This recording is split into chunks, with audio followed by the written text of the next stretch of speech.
అధ్యాయం 4వ వచనాన్ని చదువుకుందాం.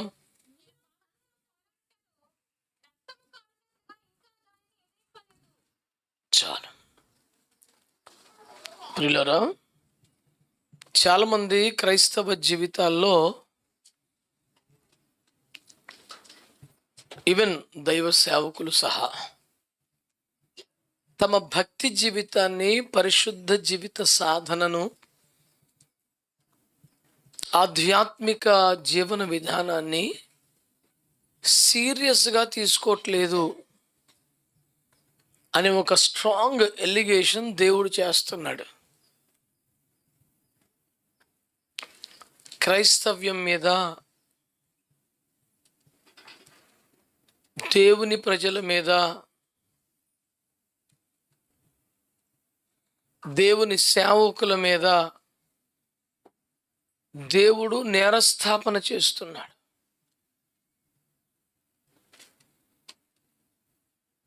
రేయింబవులు మన మీద దుష్టుడు నేరస్థాపన చేస్తుంటాడు. దేవుడు మనకు ఉత్తరవాదిగా ఉండి మన పక్షంగా వాదించి వాణ్ణి బంధించి మనల్ని కాపాడుతున్నారు. సో అపవాది రేయింబవులు ఎన్ని నిందలు ఎన్ని చేసినా ప్రభువే మన తరపున ఒక ప్లీడర్గా ఉండి మనల్ని కాపాడుతున్నారు. కానీ ఇప్పుడు ప్రభువే మన మీద నేరారోపణ చేస్తే, నేరస్థాపన చేస్తే మన పక్షంగా ఎవరు వాదిస్తారు?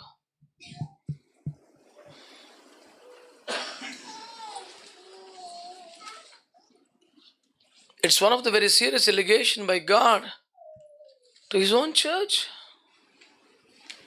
తన సంఘాన్నే ప్రభు అంటున్నారు, మీరు పాపమును ఎదిరించేటప్పుడు రక్తము కారునంతగా దానిని ఇంకను ఎదిరించలేదు అన్నాడు.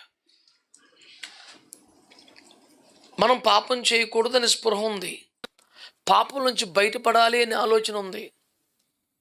అమ్మో పాపం చేస్తే దేవుడు శిక్షిస్తాడు, తీర్పులోకి వెళ్ళాల్సి వస్తుంది అని ఒక అవగాహన ఉంది. కానీ ఆ పాపాన్ని జయించడానికి కానీ, అందులోంచి బయటపడడానికి కానీ ఎలాంటి తీవ్రమైన కృషి చేయట్లేదు.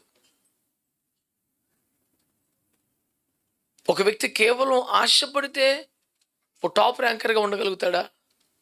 కేవలం ఆశపడితే ఒక ఐఏఎస్ ఆఫీసర్గానో ఐపీఎస్ ఆఫీసర్గానో మారగలుగుతాడా? నేను కూడా భక్తి చేయాలనుకున్నాను, నాకు కూడా దేవుడు అంటే ఇష్టం, నాకు కూడా పరిశుద్ధత కావాలి, నేను కూడా పరలోకి వెళ్ళాలని ఒక అభిలాష నీలో ఉంటే ఏం ప్రయోజనం?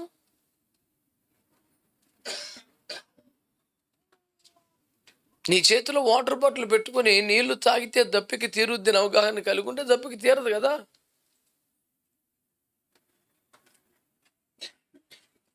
నువ్వు నివసిస్తున్న ఇంటి చుట్టుపక్కల మంచినీరు లేవనుకో, ఉప్పు నీరే ఉందనుకో, అసలు త్రాగలేకపోతున్నావు అనుకో, మంచినీరు లేదు కాబట్టి చచ్చిపోతావా? కొంచెం దూరమైన పోయి తెచ్చుకుంటావు కదా, దానికోసం కాస్త వెల చెల్లిస్తావు కదా. పిల్లల చదువుల కోసం ఎంత కష్టపడతారు, ఎంత ఖర్చు పెడతారు. బాగా చదువుకుంటే మంచి ఉద్యోగం వస్తే 30 సంవత్సరాల ఉద్యోగ జీవితం ఉంటుంది. ఆ 30 సంవత్సరాల ఉద్యోగ జీవితం కోసం ఓ 15-17 సంవత్సరాలు నమ్మకంగా యథార్థంగా చదువుతారు, చదివిస్తారు. మరి యుగ యుగాలు ఉండాల్సినటువంటి దాని కొరకు మహోన్నతని విద్య వద్దా?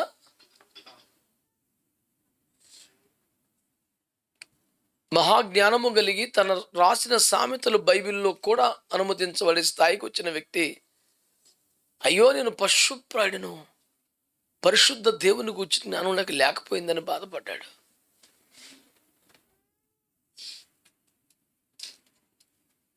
దైవిక జ్ఞానం కోసం, పారమార్థిక విలువల కోసం మనం పెడుతున్న ఎఫర్ట్ ఎంత?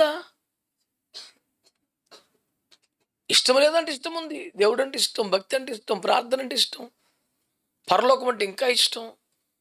1000 ఏండ్ల పరిపాలనలో యేసుతో పాటు పరిపాలించాలని, పరిపాలన రావడం అనేది ఈజీయా? వెరీ సింపుల్ లాజిక్ ఏంటి? మహోన్నతిని పరిశుద్ధుని రాజ్యాధికారమును చేయుదురు.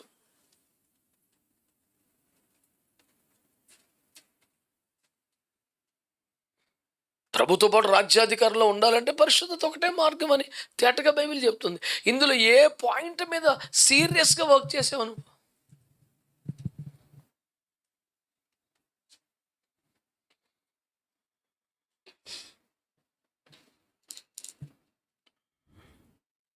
ఒక చిన్న మాట మూడు వారాలు 4 వారాలు చెప్పించుకోవాల్సిన పరిస్థితి వస్తుందంటేనే మనకు సీరియస్నెస్ ఎంత ఉందో తెలుస్తుంది కదా.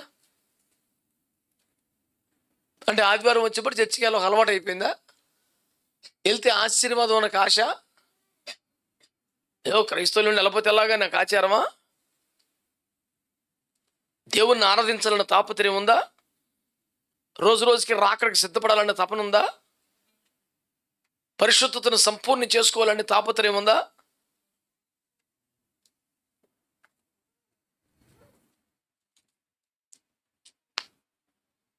అలా ఏం లేకపోతే కనుక మీ టైం వేస్టే, మా టైం వేస్టే.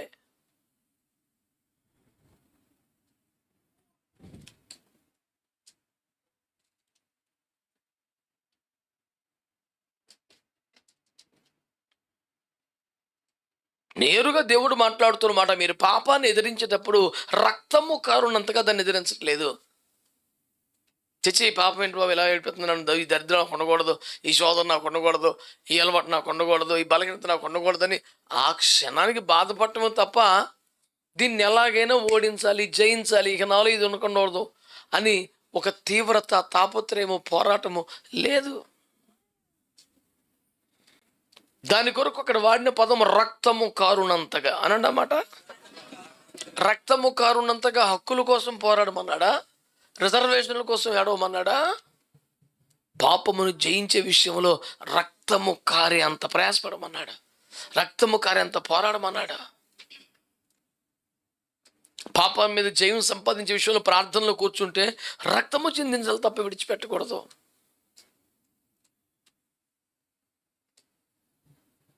గెత్సెమనే తోటలో యేసుక్రీస్తు చేసిన ప్రార్థన మత్తయి సువార్తలో ఏమని రాశారు?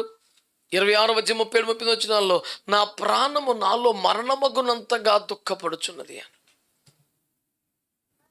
ఆయన ఏడ్చుటకును దుఃఖాక్రాంతుడగుటకును మొదలుపెట్టాను. ఆయన ప్రార్థన స్టార్టింగే అది.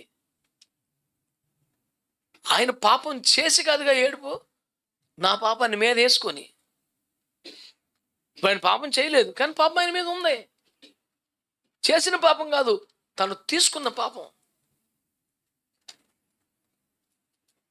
నేను హత్య చేయలేదు, కానీ హంతకుని సేవ్ చేయడానికి ఆ కత్తి నేను పట్టుకున్నాను.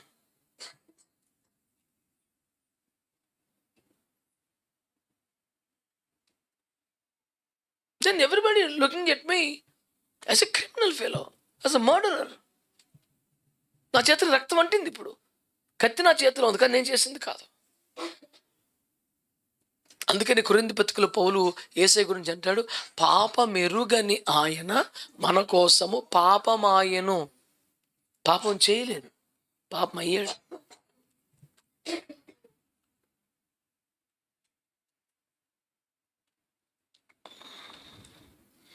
ఒక హంతకుడి యొక్క డ్రెస్ మనం వేసుకొని, రక్తం మన మీద వేసుకొని, ఆ కత్తి మనం పట్టుకొని అతని బలు 14 ఏళ్ళ జైలు శిక్ష చేస్తే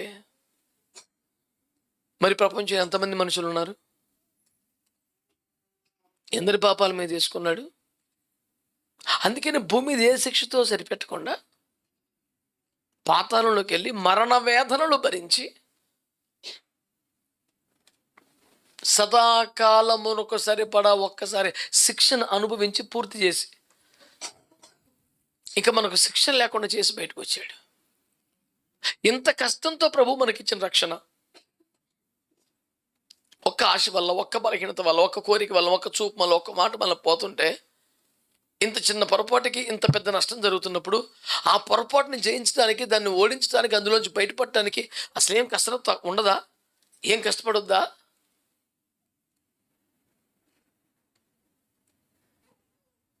ముప్పై సంవత్సరాల ఉద్యోగ జీవితపు కష్టాన్ని దాచుకొని రెక్కల ముక్కలు చూసుకొని ఇల్లు కట్టుకున్నావు. ఎక్కడో స్లాబ్ చిన్నది లీక్ అవుతుంది, సీపేజ్ వస్తుంది, వాటర్ వస్తుంది. ఓన్లీ ఇంత ఇల్లు అది ఒకటే కదా అని ఎవడన్నా తెస్తాడా?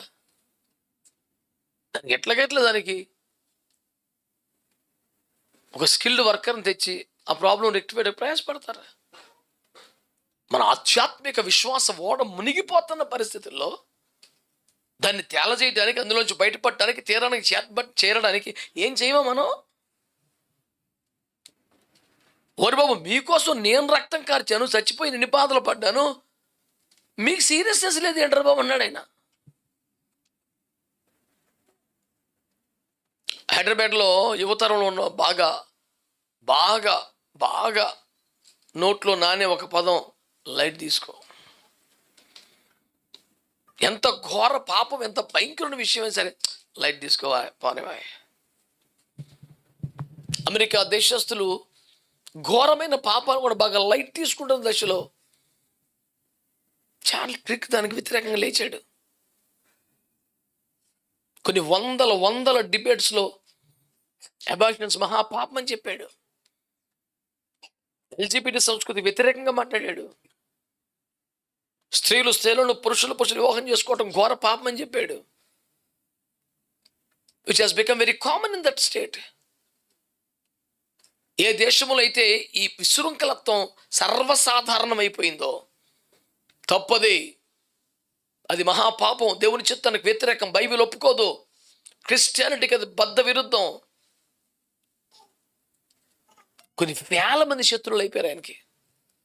పబ్లిక్ డిబేట్స్లో ఆయనతో వాదించిన వారు కొన్ని వేల మంది, నువ్వు మా స్వేచ్ఛ కొట్టు తగులుతున్నావు, మా పర్సనల్ లైఫ్స్కి జొక్కపడుతున్నావు, నీ వల్ల మాకు మనశ్శాంతి లేకుండా పోతుంది, నువ్వు మమ్మల్ని బాగా డిస్టర్బ్ చేస్తున్నావు అంటూ డీమన్ పొసెస్డ్ క్యాండిడేట్ లాగా ఊగిపోయినటువంటి హిస్టీరియాగా గొడవలు పెట్టిన వాళ్ళు బోల్డ్ మంది ఆడవాళ్ళు మగవాళ్ళు ఉన్నారు.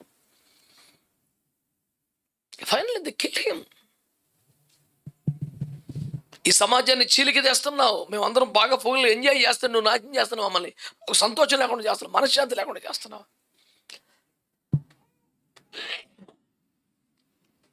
అబార్షన్ అనేది నా ఇష్టం, నా హక్కు, అది నా అధికారం, అది నా బిడ్డను, నా జీవితం, నువ్వెవడో మాట్లాడడానికి అని కలబడిపోయారు. సింపుల్గా తగ్గొట్టాడు. నీ గర్భములో ఉన్న పిన్న 1 రోజైనా 2 రోజులైనా, మనిషా జంతువా? మనిషే. When you agree that's human, it has human rights. అంతే, ఒక్క దెబ్బతో. అది మనిషి అయితే మానవ హక్కులు ఉంటాయి, నువ్వు నోరు మూసుకూర్చోమన్నాడు అంతే.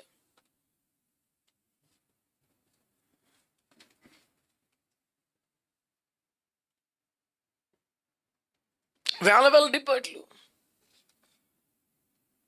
It's all right, it's okay, God is not a serious God, God is so loved. ఇది తల్లిదండ్రులు ప్రేమ గలవారు అంటే అర్థం ఏంటి? కొడుకులు చెలరైపోమనా? ఏం పనికి మళ్ళీ వ్యాఖ్యానాలు. ఇట్స్ ఆల్ రైట్ అంటే what is all right? That's all sin, that's all wrong. ఎవడిష్టానికి అక్కడ చెలరైపోవడానికి ఏమిటది? అడిగిన మృగాలు కూడా పద్ధతి క్రమం వేడిసిందే. ఈ రోజున క్రైస్తవుల మీద, పాస్టర్ల మీద, నీ మీద, నా మీద దేవుడు చేసిన ఎలిగేషన్ ఏంటంటే, మీకు ఆశయాలి, ఖచ్చితంగా ఆ మార్గాలకి, పద్ధతులకు అడ్డుపడాలి.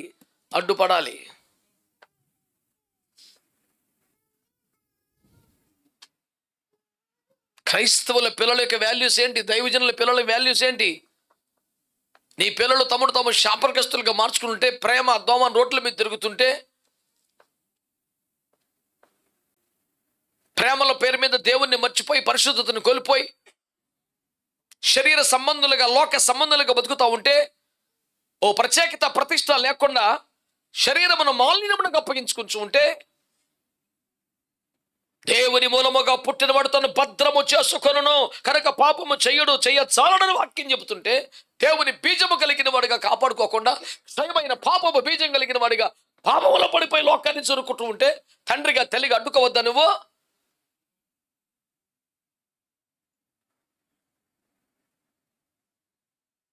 ఏ కొంపకి శాపం తెలుసా? పిల్లలు అన్నాక ఏమన్నా కాలంలో తిన్న పొరపాట్లు చేయొచ్చు, తప్పునడుగు వేయచ్చు, బలహీన పడవచ్చు. అది ఎంత సహజమో ఆ పద్ధతులకు అడ్డుపడాల్సిన తల్లిదండ్రులు కూడా అంతే సహజంగా ఉండాలి. ఒక తండ్రి నాతో చెప్పాడు, ఈ యవన కాలంలో సహజం అండి, సిగ్గుమాల స్టేట్మెంట్ అది.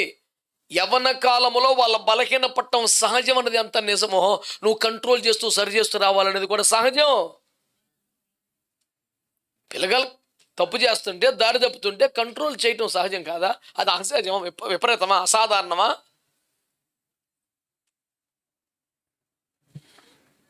స్కూల్కి వెళ్ళకపోతే తన్ని పంపించే తల్లిదండ్రులు, పాఠాలు అప్పచెప్పకపోతే తోలు తీసే తల్లిదండ్రులు, ప్రార్థన చేయకపోతే ఏమనరు, బైబిల్ చదవకపోతే ఏమనరు.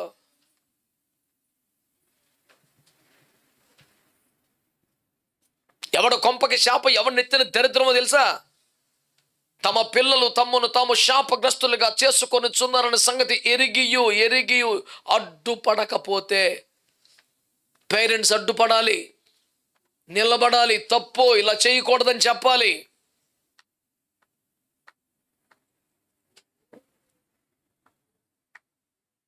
సమాజంలో ఘోరమైన పాపాలు జరుగుతున్నాయి, విషాదమైన చర్యలు జరుగుతున్నాయి.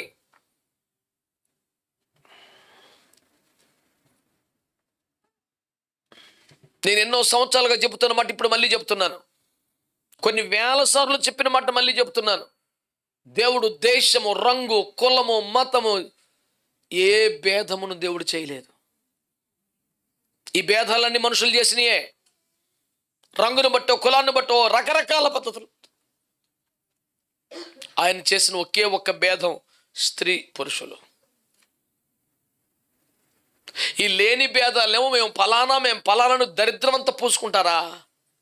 కులాన్ని బట్టా, మతాన్ని బట్టా, రాజకీయ పార్టీని బట్టా, రంగును బట్టా, చదువును బట్టి, ఆస్తిని బట్టి, అంతస్తుని బట్టా మేము పై స్థాయి, వాళ్ళు దిగు వస్తాయి. ఏ భేదాలు లేవు, అవన్నీ మనుషులు పెట్టిన భేదాలు. దేవుడు పెట్టిన భేదం ఒకటే, ఆడ మగ. ఆడోళ్ళు ఆడోళ్ళలాగా, మొగోళ్ళలాగా ఏడవాలి. నా భాష కట్టిగా ఉంటే భరించండి ఈ పూటకి. ఇక్కడేమో భేదం జరిపేసి ఆడపిల్లలు మగపిల్లలు కలిపి సహజీవనమై ఏం బరి తెగింపురా? లోకస్తులు ఎలా ఉంటారు నాకు సంబంధం లేదు, మాట్లాడే హక్కు అవసరం నాకు లేదు. కానీ సంగమునకు తీర్పు తీర్చాల్సిన అధికారం దేవుడు నాకు ఇచ్చాడు. పిచ్చి పిచ్చి వేషాలు వేస్తే కుదరదు క్రైస్తవుడు. అసలు వాళ్ళతో సహవాసమే చేయకండి రా అంటుంటే, లిమిట్గా బతకండి రా అంటుంటే, సహజీవనం కాడికి వచ్చావంటే నిన్ను తోలుది చెండగట్టాలు పట్టుకొని మళ్ళీ ఏం ధైర్యం నీకు? కడుపు రగిలిపోయి చెప్తున్నాను పిల్లలారా, జాగ్రత్తగా వినండి ఈ మాటలు. నీకు ఆ బరితెగింపు లేదు, కరెక్టే, నువ్వు మంచి దానివి, మంచోడివి. అలాంటి బరితెగింపు నోడితే ఎందుకు ఫ్రెండ్షిప్ చేస్తున్నావు?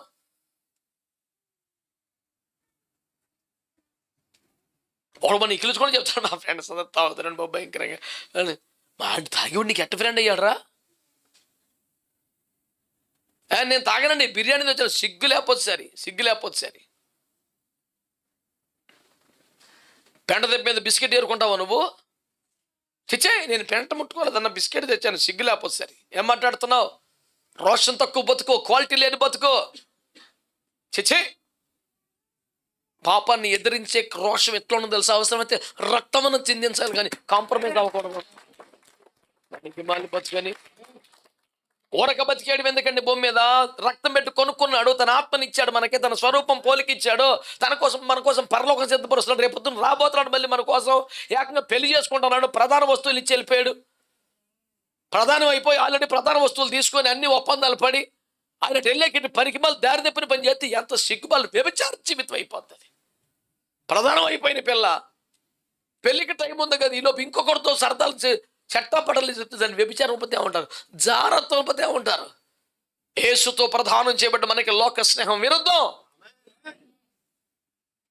కుర్రోళ్ళు కదండి, చదువుకునే పిల్లలు కదండి, అయితే సంతోషంగా ఉండు, మంచి సరదాగా నవ్వుతూ ఉండు, ఆటలాడుకో, వేషాలేకు. ఏం పనికి మా పనికి మళ్ళీ మాట్లాడతాడు ఒక్కొక్కడ. నా ఇష్టం ఏంట్రా నీ ఇష్టం? తోలు తీసే తల్లిదండ్రులు ఉండొద్దు. ఆడు పుట్టిందాడు ఇష్టమా, ఆడు కుటుంబం వాడి ఇష్టమా, రంగు, ఎత్తు, ముఖం, ఆయుష్ ఏమి ఇష్టమాడిది? అడ్డగోలుగా వాగటం అంటే ఇష్టమైందా? కన్నవారి కడుపు కథ ముగిల్చడం ఇష్టమైందా? నిన్ను కన్నందుకు వాళ్ళు చచ్చిపోయేదాకా నీ గురించి ఏడుతూ నీకు ఇష్టమైందా?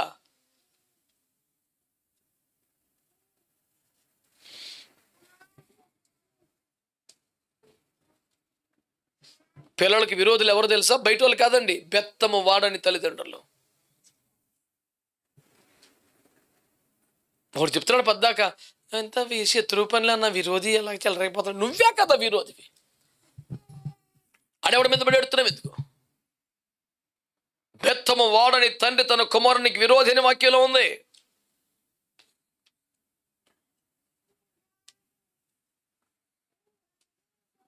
నువ్వే విరోధిగా బతుకుతూ మళ్ళీ ఎవడో విరోధి అని చెప్తే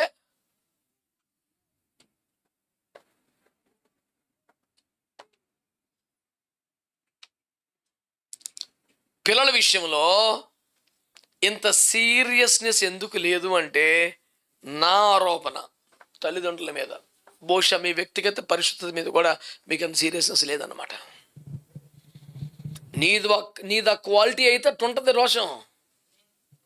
నేను కూడా ఈ వయసు దాటి వచ్చానుగా, నేను కూడా చదువుకొని ఇంట చేయలేదే, నేను దారి తప్పలేదు, పనికి మళ్ళీ పనులు చేయలేదే అన్న కసి నీకు ఉంటుంది. మందా బాబత అయితే చాలా ఈజీగా వయసులో సహజంలేండి, అది ముసి నవ్వులు ఉండి సిగ్గు తప్పిన మాటలు. అసలు నవ్వెట్టొస్తుందా పనికి మళ్ళీ ఎవరి గురించి మాట్లాడేటప్పుడు నీకు బాధ రావాలి, కోపం రావాలి, చేతకాయలు అడిగితే ఏడుపన రావాలి, కానీ నవ్వెట్టొచ్చింది నీకు. అసలు ఆ చెత్త గురించి మాట్లాడేటప్పుడు నవ్వుతున్నావంటే నీ క్వాలిటీ ఎక్కడ తెలిసిపోట్లా? చచ్చే ఏమంటుంది వాక్యం? పాపంతో పోరాడుతున్నట్టుగా ప్రార్థన చేస్తున్నారు కానీ రక్తము కార్చున్నంతగా దాన్ని మీరు ఎదురు లైట్ తీసుకుంటే పెద్ద విశేషమేం కాదు.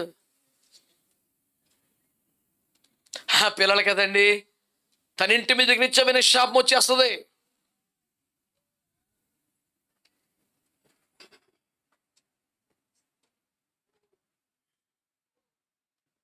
ఇర్మియా గ్రంథంలో మాట్లాడతాడు, మీరు ద్రాక్షారసము పానము చెయ్యకూడదని రేఖాయిబీలు తమ పిల్లలకు ఆజ్ఞాపించగా నేటి వరకు వరట్లే ఉన్నారు.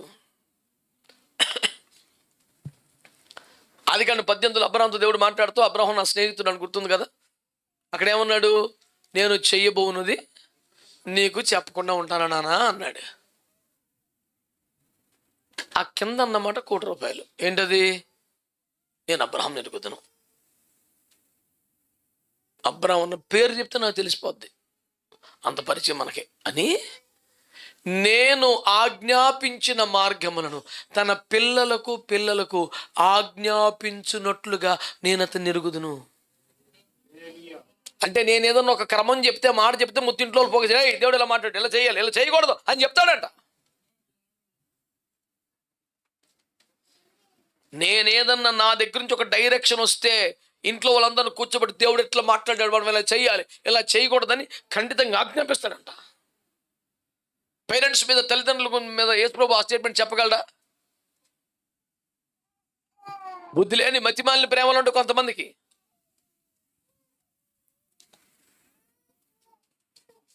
కొంతమంది ఆడపిల్లలేమో అపరిమితంగా అణిచివేసి మగపిల్లలేమో గాలి వదిలేస్తారు.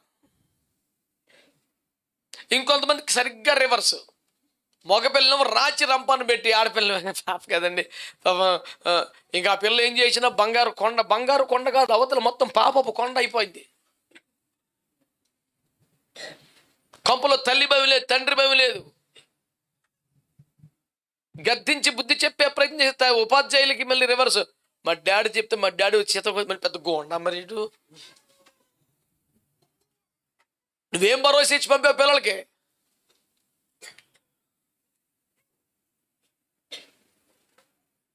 వాళ్ళ బ్రతుకు నాశనం, వాళ్ళ వాళ్ళు ఇంకొకరికి నాశనం, కన్న వాళ్ళకి సంతోషం ఉండదు, తోబుట్టులకు ఉపకారం ఉండదు, సమాజానికి దరిద్రం. ఎందుకు ఇదంతా? దేవుని ఆజ్ఞలను వాళ్ళకి పట్టించుకో, చెప్పవు. ఏ బిడ్డ, మనం దేవుని బిడ్డలు ఇలా చేయకూడదు, మనం ఇలా ఉండకూడదు. మనం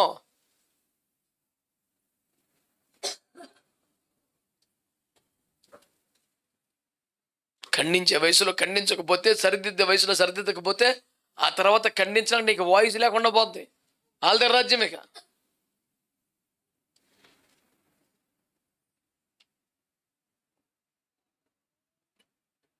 మరీ పర్సనల్గా పోతున్నాను ఫీల్ అవ్వబాకండి, చాలా అవసరం. చాలామంది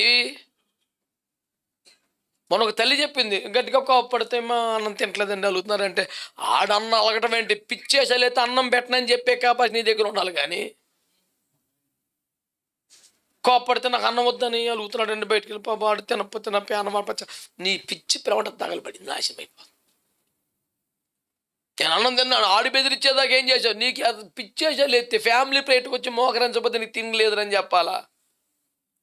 అది కెపాసిటీ. నేను హాస్టల్ వాడిన ఓరక టైం చూసుకుని అన్నం పెట్టడానికి. పిల్లల మీద హక్కు లేదా? కంట్రోల్ లేదా? ఏమన్నా పీజీ హాస్టల్ నడుపుతున్నావా? అని అడితే నాకెందుకు టైం ప్రకి ముద్ద పెడతానని.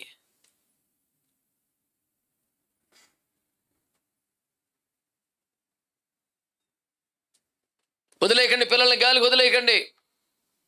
అరే, నాతో పాటు తినాలంటే నాతో పాటు మోకరించాలి, లేకపోతే కుదరదని చెప్పు. పాపిష్టి పనులు చెప్పావా? నీ వంతు నువ్వు వెళ్ళి 50,000 సంపాదితే అన్నం పెట్టిన అంటున్నావా? వాళ్ళ కోసమే కష్టపడింది, వాళ్ళ కోసమే ఇదంతా చేసేది.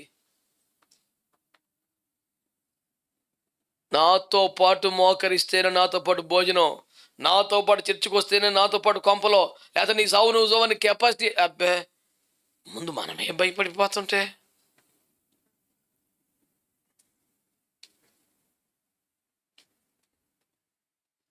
తన ఇంటి వారిని బాగుగా ఏలుబడి చేయకపోతే, అంటే పరిపాలించాలి, ఏలుబడి చేయాలి, డిసైడ్ చేయాలి, శాసించాలి, అప్పుడు ఊరి మీదకి చెప్పాలా.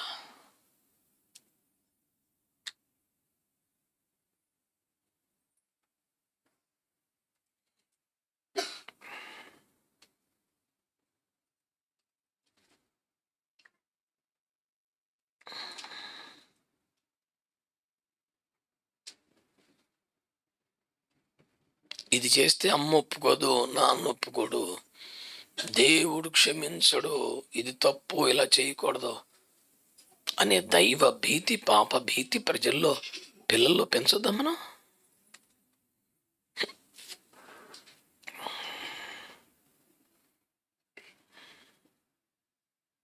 పాపాన్ని సీరియస్గా తీసుకోవాలి. సైలెంట్గా ఉండిపోతావు మీరు. ఓ దైవజనుడు ఏం పాట రాశాడు గుర్తుందా మీకు? సులభముగా నెంచకు పాపమును, విలువగు రుధిరము చిందెను తెలుసా అన్నాడు. పాపాన్ని సింపుల్గా మాడతావేంటి? మనిషి అన్నకి ఏదో ఉంటుందని. అసలు దానికోసం చచ్చిపోయింది కదా, దానికోసం రక్తం కార్చింది కదా, పర్పసే అది కదా.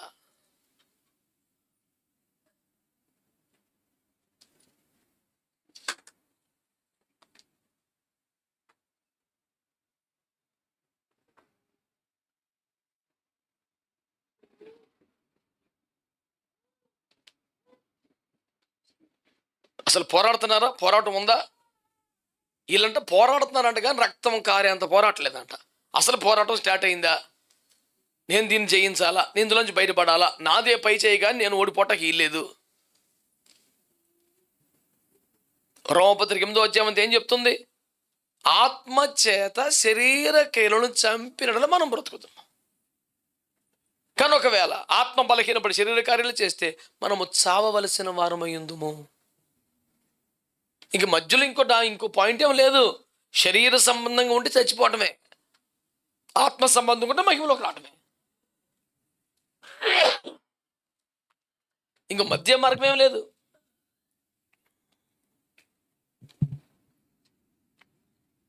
మీకు తెల్ల కాగితం ఇచ్చి పెన్నిస్తే ఇప్పుడు ఏమి రాయగలరు మీరు? మీరు దేంతో పోరాడుతున్నారు చెప్పండి, ఎన్ని రాయగలరు మీరు? అత్తగారితో, మామగారితో, కోడలతో, ఇరుగు పూర్వలతో, వ్యతిరేకులతో, విరోధులతో, బోల్డిస్టు ఇక్కడ చాట్ అవ్వాలి.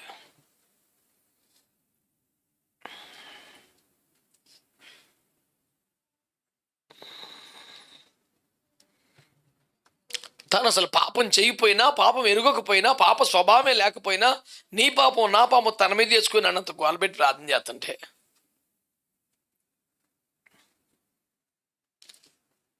లోకాసువార్త 22:44 ఆయన ప్రార్థన చేస్తుంటే రక్తము చెమట బిందువుల వలె అయ్యిందంట.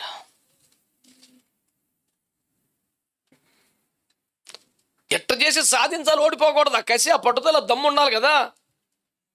ఎప్పటికప్పుడే రాజీ పడిపోవటం, మళ్ళీ దానికి దేవుని చిత్తం అని పేరు పెట్టడం. నువ్వు ఓడిపోవడం దేవుని చిత్తం ఎందుకు అవుతుంది? పాపానికి బానిసగా మిగిలిపోవడం దేవుని చిత్తం ఎందుకు అవుతుంది? అంటే రక్తము కారణంతగా పోరాడే సీరియస్నెస్ లేక ఇదంతా కూడా. 103వ కీర్తన 5వ వాక్యం చదవండి ఒకసారి.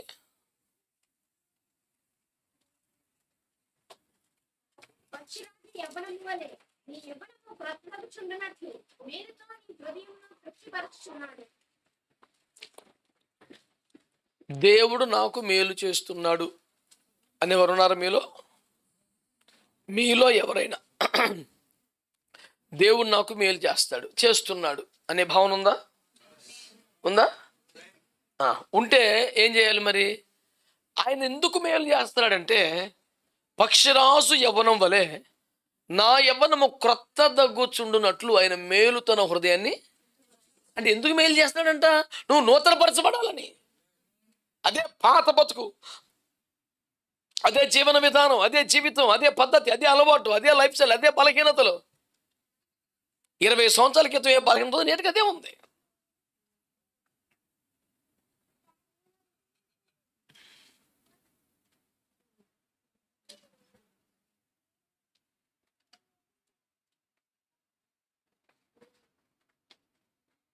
గత 7 సంవత్సరాలకు ఇంటర్మీడియట్ రాత్రాడంట ఒకడు. సంవత్సరాల సబ్జెక్ట్ కాదు, అన్నీ అప్పుడే భాష, ఇప్పుడు ఒకటే మిగిలింది. ఆ ఒక్కటే 7 సంవత్సరాలు తిరుగుతలేదు అడిగి.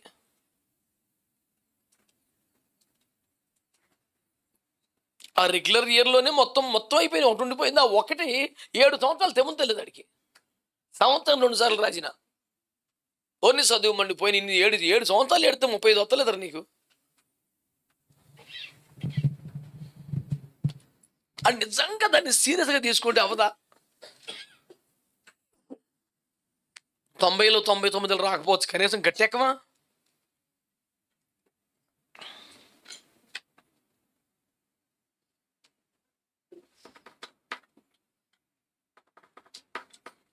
దేవుడు ఏమంటున్నాడు? మీరు సరిగ్గా పోరాడతలేదరా అన్నాడు. అది ఆయన కోపం. ఆ స్ట్రగుల్లో, ఆ పోరాటంలో రక్తము చిందించినంతగా ప్రార్థన చేయాలంట. యేసు ప్రభు వారు దుఃఖపడుతుంటే, బాధపడుతుంటే చెమట బిందువుల నుంచి రక్తం పడిపోయిందంట. అంటే ఎంత హైపర్ టెన్షన్, ఎంత తీవ్రంగా తీసుకున్నాడు దాన్ని, ఎంత సీరియస్గా తీసుకున్నాడు దాన్ని. ఓడి పట్టకెళ్ళి కొట్టాలి గ్యారంటీగా. ఆ తీవ్రత ఉండాలి కదా. మళ్ళీ ఇందులో ఒక పాపిష్టి ప్రార్థన, ప్రభా నీ చిత్తం అయితే ప్రభా మరి పరిశుద్ధంగా జించు కృపద ఎట్రా పనికి మళ్ళీ మరి చిత్తమైతే ఏంటి? చచ్చిపోయింది ఎందుకు ఆయన? మరి ప్రాణం పెట్టింది ఎందుకోసం? అది ఒక మాట మాడితే అర్థం పడ. దేవాని చిత్తమైతే అంటే చాలా సూపర్ ప్రార్థన పద్దాగా. ఇడికి ఇష్టం లేక నీ చిత్తమైతే అన్నాడు మళ్ళీ.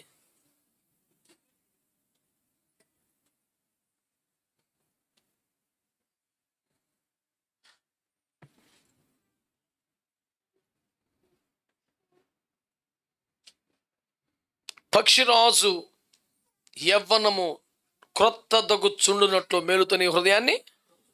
అంటే మనం చాలా సంతోషం, దేవుని కృపలో మంచి కారు కనుక, దేవుని కృపలో బిల్డింగ్, మనం తృప్తి పడుతున్నాగా. ఈ మేలులన్నీ ప్రభు చేసినాయిగా. నీ హృదయమునకు తృప్తి కలిగే మేలులు ఎన్నో చేస్తున్నాడు కదా. వీటన్నిటి వెనక ఆయనకున్న ఉద్దేశం, దీనివల్ల ఆయన వీడికి నూతనపరుచుకుంటాడు అని. దేవుడు మంచి భార్యనిచ్చాడు, భర్తనిచ్చాడు, బిడ్డలనిచ్చాడు, ఇల్లు ఇచ్చాడు, వాహనం ఇచ్చాడు, ఉద్యోగం ఇచ్చాడు, ఆరోగ్యం ఇచ్చాడు. ఇవన్నీ నువ్వు తృప్తి పడే మేలులే కదా.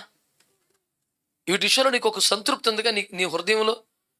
నీకు ఆ సంతృప్తిని కలుగజేసే మేలులు చేస్తున్నప్పుడు దేవుడు దాని నుండి ఆశపడుతుంది ఏంటంటే, వీడు నూతన పరుచుకునే బతికి చేస్తాడు. పాత బతుకు అలా ఉండడం, పక్షిరాజు వలె నూతన పరుచుకుంటాడు అని ఆశించి చేశాడంట మేలులు. మరి పక్షిరాజు ఎలా నూతనపరుచుకుంటుంది? తనకి వృద్ధాప్యం ప్రవేశిస్తున్న వయసు వచ్చాక అయితే చచ్చిపోవటమా లేదా కొత్త లైఫ్ మళ్ళీ సాధించడం అన్న పాయింట్లోకి వస్తే అదేం చేస్తుందట? ఒక ఎత్తైన స్థలానికి వెళ్ళిపోయి తిండి తిప్పలన్నీ మానేసి అక్కడ ఎవ్వరూ లేని ఎక్కడికో పోయి తన పదునైన ముక్కుతో తన పండిపోయిన వృద్ధాప్యపు ఈకలన్నీ పీకేసుకుంటుందంట. మరి చికెన్ షాపులో డ్రెస్సింగ్ చేసినట్టు చేసి అదే సొంతం. తోకల్ని ఈకల్ని పట్టుకొని పీకుతుంటే కొన్నిసార్లు కొంచెం ఫ్లెష్ వచ్చేయటం, కండ ఊడిపోవటం, రక్తం వచ్చేయటం జరుగుద్దంట. ఈ మొత్తం అన్నీ పీకేసిన తర్వాత అప్పుడేం చేస్తుందట? ఈ పదునైన ముక్కుని బండకేసి కొట్టి కొట్టి కొట్టి ఇరిగిపోయేలా చేసుకుంటుంది. మొత్తం ఖాళీ. ఒంటి మీద ఏకలు లేవు, ఎగరటానికి రెక్కలు లేవు, తోక లేదు, తినడానికి ముక్కు లేదు. అట్లా చేసుకుంటుంది.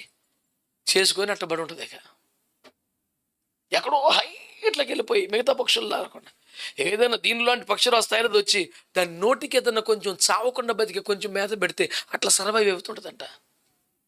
వీక్స్ టుగెదర్ అట్లా ఉంటుంది. అది వీక్స్ టుగెదర్. మెల్లిగా మళ్ళీ రెక్కలు వస్తాయి, మెల్లిగా మళ్ళీ ముక్కు కొంచెం పెరుగుతుంటుంది, తోక పెరుగుతుంటుంది. ఈసారి అట్లీస్ట్ ఇంకో 15 to 20 years ఎగురుద్దంట అది ఆయుష్ మళ్ళీ. అంటే కొత్తది అవ్వటం కోసం ఏం చేసుకుంటుంది? తను గాయపరుచుకుంటుంది.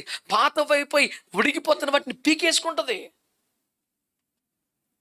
మరి నూతన పరచబడ్డ నీకెలా? మరి నీలో పాతగిలిపోతున్న స్వభావాన్ని, ప్రాచీన స్వభావాన్ని పెరికి వేసుకోవాలి. ఆ క్రమంలో కొంచెం గాయమైతే రక్తం చిందేలు చేస్తే కూడా రెడీగా ఉండాలి. అసలు ఆ సీరియస్నెస్ ఉంటే అంతా అవుతుంది.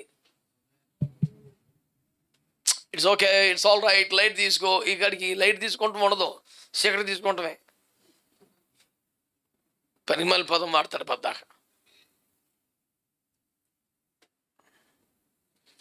మమ్మీ డాడీ నాకు అట్లా అంటారు, లైట్ తీసుకో ఏం కాదు, లైట్ తీసుకో ఆడు మనకి హెవీ అయిపోతాడు, మొయ్యలేము. కానీ కొంపకు భారం, దరిద్రం సమాజానికి ఆడే.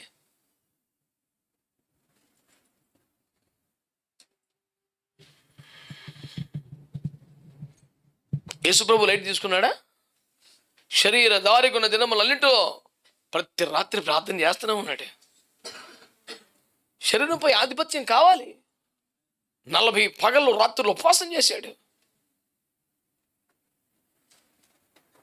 వాడుక చొప్పున దేవాలయానికి వెళ్ళి వాడుక చొప్పున ప్రార్థన చేశాడు.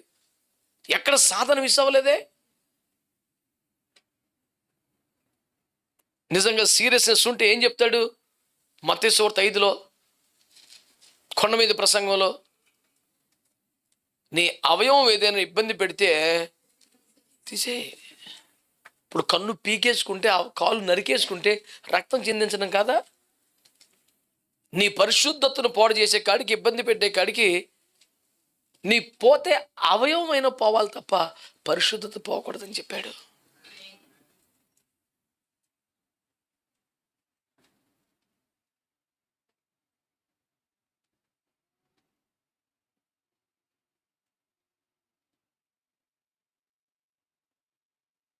నేను గతంలో చెప్పిన మాట మళ్ళీ చెప్తున్నాను. ఇప్పుడు కన్ను పీకేసుకోవటం అంటే ఒకవేళ పాపాన్ని అదుపు చేయలేకపోతే, కంట్రోల్ చేసుకోలేకపోతే, దాడి తప్పిపోతూ ఉంటే, సర్వనాశనం అయిపోతాను ఉంటే, స్మార్ట్ ఫోన్ తీసేసి ఒక డబ్బా ఫోన్ కొనుక్కో, మళ్ళీ తప్పులేదు. ఈ రోజుల్లో స్మార్ట్ ఫోన్ అవసరం. మొత్తం వ్యవహారం దానిపై ఆధారపడి ఉంది.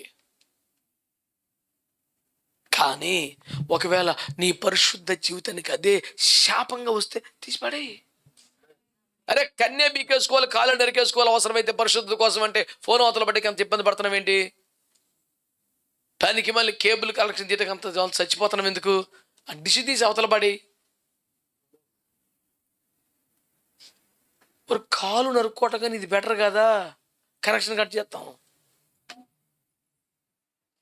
అవసరమైతే కాలే బీకేసుకోవాలి, కన్నే బీకేసుకోవాలి, కానీ పరిశుద్ధను మాత్రం కోల్పోతుందని చెప్తుంటే ఈ పనికి మళ్ళీ కనెక్షన్ ఒకటి.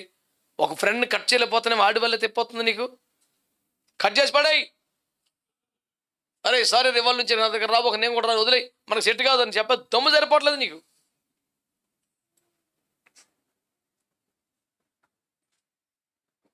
వంద మాటలు ఏమి లేవు, ఒకటే ఈ పూట పరిశుద్ధతను, దైవభక్తి సాధనను సీరియస్గా తీసుకోవట్లేదు.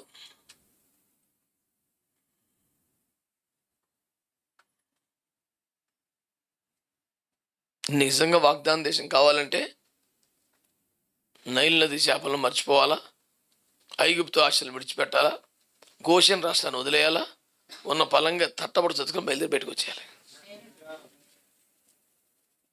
If you are really serious, you have to do that.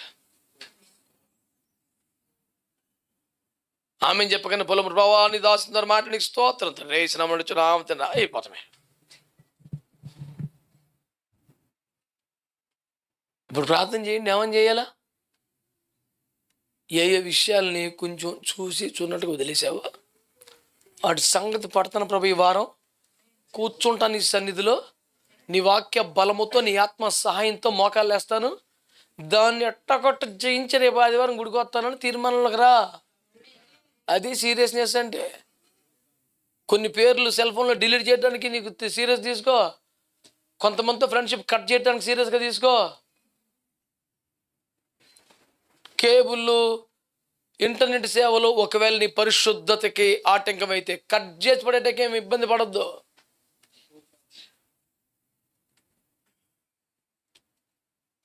ప్రభు అనేది ఒకటే.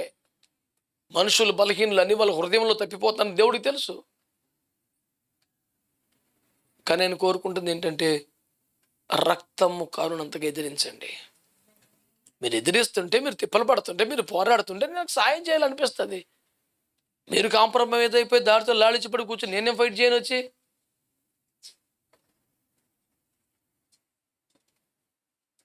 నేను కొడతానని, నేను చంపేస్తాడని ఏడుచుకుంటే ఫోన్ చేశాడు ఒకడు. అమ్మో మా తమ్ముడిని చంపేస్తాడని చెప్పి మనం కత్తులు కట్టాలు తీసుకెళ్ళాం. వెళ్ళేపాటు ఇద్దరు కలిసి కూర్చొని నవ్వుకుంటూ బిర్యానీ తింటున్నారు. ఇప్పుడు ఏం చేయాలి మనం? ఎవడు ఫోన్ చేశాడో ఆడికి రెండు సరిచి ఇపులో రావాలి. ఇక అవసరం ఏం చేస్తాం మనం? ఈడే కదా తేడా. ప్రభా పాపలు చేయించలేకపోతాను, బలిగిన అయిపోతాను, క్షమించు ప్రభా అని అని ఏడితే ఓహో నిజమే కదా అనుకుని యేసు ప్రభు నీకు సపోర్ట్గా వచ్చేప్పటి నువ్వు కూర్చొని పాపంతో ఎంజాయ్ చేస్తున్నావు. ప్రభా భక్తిని సాంద్ర కృప దయచేయి, పరిశుద్ధ జీవితం అయిపోయింది కొట్టం. ఈ ఏడుపు గొడవ ఇంటికి వెళ్ళంగానే ఏ సినిమా పెట్టుకుని చూసుకుంటూ అన్నది అంటే నిన్నేం చేయాలి అసలు? నువ్వు చేసింది ఏంటి, నువ్వు చేసేది ఏంటి అక్కడ? అలాంటప్పుడు నువ్వేమనాలి? ఇది అంతా మనకు సెట్ అవ్వదు ప్రభా, ఐఎమ్ సారీ, నా జీవితం నువ్వు చూసుకుంటే నన్ను వదిలేసాయి, నా కోసం ఇంక ఇప్పటికీ చాలా ప్రయాసపడ్డావు, తెగొట్టుకుని పోవాలి. అలా కాదు. ప్రభా నా చేయి పట్టుకున్నాడు, నన్ను విడిచిపెట్టుకున్నా, ఆయన అంతవరకు కాపాడు, హల్లెలూయా. ఓ వాళ్ళకి పోసేసావు కదరా భక్తి. ఇక్కడ దారిలోనే చెడిపోయావు, కొంపకెళ్ళదా అక్కడ తెచ్చావు. మీరు నిజంగా సీరియస్ అయితే నీ భక్తికి తిండి శత్రుగా మారిందా, తిండి కంట్రోల్ చేయి, నిద్ర కంట్రోల్ చేయి, పనికి మళ్ళీ కాంటాక్ట్స్ డిలీట్ చేయి, అనవసరం కనెక్షన్లు కట్ చేసి పడాయి, మోకాలు వేసి దాన్ని జయించే వరకు. రక్తము కారునంతగా ప్రయాసపడాలి. ఆ టెన్షన్, ఆ దుఃఖం, ఆ బాధ, ఆ తీవ్రత ఉంటేనే రక్తం చిందించేంత పరిస్థితి వస్తుంది. అందుకని ఒక్క ముక్కలో చెప్తాను, సీరియస్ తీసుకోండి, లైట్ తీసుకోకండి.